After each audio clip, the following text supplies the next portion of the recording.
Hello everybody, I'm FMZ. Welcome to FM24. Welcome to Inter Miami. That's right, we are going stateside for the beta save, or the early access as we call it this season, to help Lionel Messi and to help Inter Miami. As you can see, they are struggling, something chronic. We have gone to the 3rd of July. So we've started where the English season would start. I have then become the manager of Inter Miami. And yeah, things are not going great. Shall we have a look at all the new toys? Let's do that. So the first of the new toys is choosing a game mode. Now I really like this. Purely for the fact you can pick your experience how you want to play it. So what I've gone for is the real world. But just be careful. With the MLS in Australia, you cannot buy people in the first year with the real world engine. It will just allow players to move to the clubs that they've already sorted out. Obviously, you can stick with the original, where players will start there. I didn't want to do that because Lionel Messi would have been there from the start of January. And yeah, it didn't really sit right with me. And your world, just allow anybody to do anything. That's a really good feature. I might try that at some point. But yeah, we've gone with the real world for Inter Miami. The next thing to take a look at is the new set piece creator. I love it already. I genuinely do. So we've picked the defensive scenario, which is a lot more in-depth than it used to be. So I've picked the hybrid system. I didn't like the zonal marking. I don't like man-to-man marking. So we've gone for a bit of both to try and sort out the defense. In the attacking setting, it's a lot more in-depth than it used to be. You can still click on a player and ask them to go and stand somewhere. For example, let's pick a 4 and let's choose him to mark the goalkeeper. So you can move him into position. That's where I want the ball to land with the outswinger, sort of near postish. Same with the in-swinger, around about that sort of area. So yeah, it's a lot more in-depth. Obviously, you can get the backroom staff to pick the players to take the set pieces and things like that. I just like its adaptability. Obviously, you can see who the corner taker is going to be. You know where it's going to go. And you can be a little bit more creative with it than you used to be in other versions of Football Manager. Yeah, looking forward to seeing how everybody gets on with this. Is there still going to be the hack for the near post corner? We will find out in due course.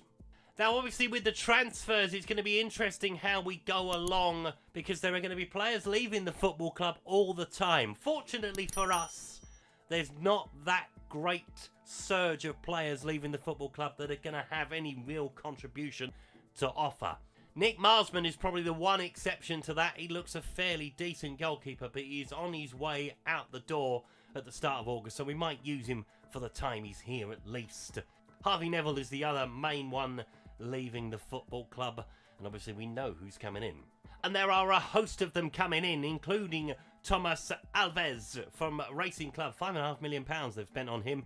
Jordi Alba, Sergio Busquets, Diego Gomez is coming in as well, as is Facunda Faris from Cologne, I think that is, including, of course, the man himself, Mr. Lionel Messi. I'm so looking forward to managing Messi. I've done it once before with Argentina. This is the first time at club level. Obviously, his record speaks for itself. And we are going to need him desperately because things are not going great. Obviously, in real life, Phil Neville has had a go at this job. Gerardo Martino is the current occupant, former Argentina manager, Barcelona as well. He is a very experienced manager, so in real life he's doing better than what he's done on FM, let me tell you that. Plenty of defeats in there, not that many wins. 6 in all so far. So yeah, we have got our work cut out for us at Inter Miami. And it's a bit of a head scratcher why we are struggling. We are mainly struggling because we've got 3 players who are missing the rest of the season. Gregor, Motta and Nageri are all out for the season, which is a hammer blow when you've got players who are experienced missing out. There are a lot of young players within this team at the moment, basically because they need to be here. There are a few gems out of them. Looking at Messi for that particular one in the centre of the park. But DeAndre Yedlin is here, as is Robert Taylor. Not English as I thought. He's Finnish. Little fact for you there. And Josep Martinez is going to be the man to lead the line until Lionel Messi arrives in a couple of weeks' time, incidentally. So let's take a closer look at a couple of the players. And we start with Mr. Martinez. Now, he's only scored 4 goals in the MLS this season, and I am at a loss as to why. Because finishing of 15, agility of 16, bravery of 16, pace of 14, first touch of 14, he should be banging them in for fun. So I'm assuming it's the supply that is the problem. We will try and rectify that as we go through. But yeah, he looks like a fairly decent player on paper to lead the attack. And he is going to be ably assisted by Robert Taylor, aka the Flying Finn. Looks a fairly decent player on paper. Unfortunately, the game is not played on paper, as many people will tell you. 3 goals so far, no assists as well, which is another head scratcher. But hey, we have time to work with this team, and hopefully we can get the best out of him as well as Martinez. Another player I want to mention is DeAndre Yedlin. Now, for those that know me, know that I'm a Spurs fan, and we had this man at our football club for a very short period of time. It didn't work out for him at Tottenham. I think we were changing manager when he was around, like musical chairs at that point. So yeah, we never saw the best of him. I don't know why. Pace of 17, acceleration of 17. The boy is lightning down that right-hand side. He will be a very pivotal part of my team for the rest of this season. Now, to really dive in to the mess that we are in, we're not exactly adrift in the Eastern Conference. I mean, we could be closer, but we're not close at this point in time. Just to add a caveat to the goal-scoring thing, the top goal scorer is 13 goals. We have only scored 20 goals in 23 games. So that tells you part of the problem. Obviously, if you can't put it in the net at one end, it puts pressure on the other end, which is half the problem, I think.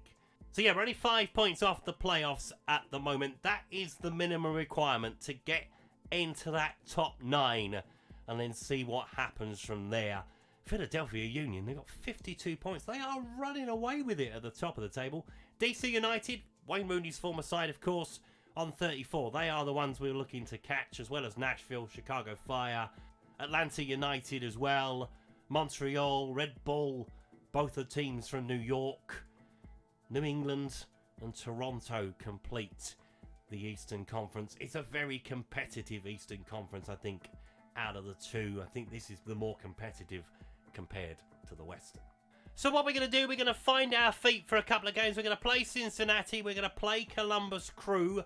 We will come back for Montreal.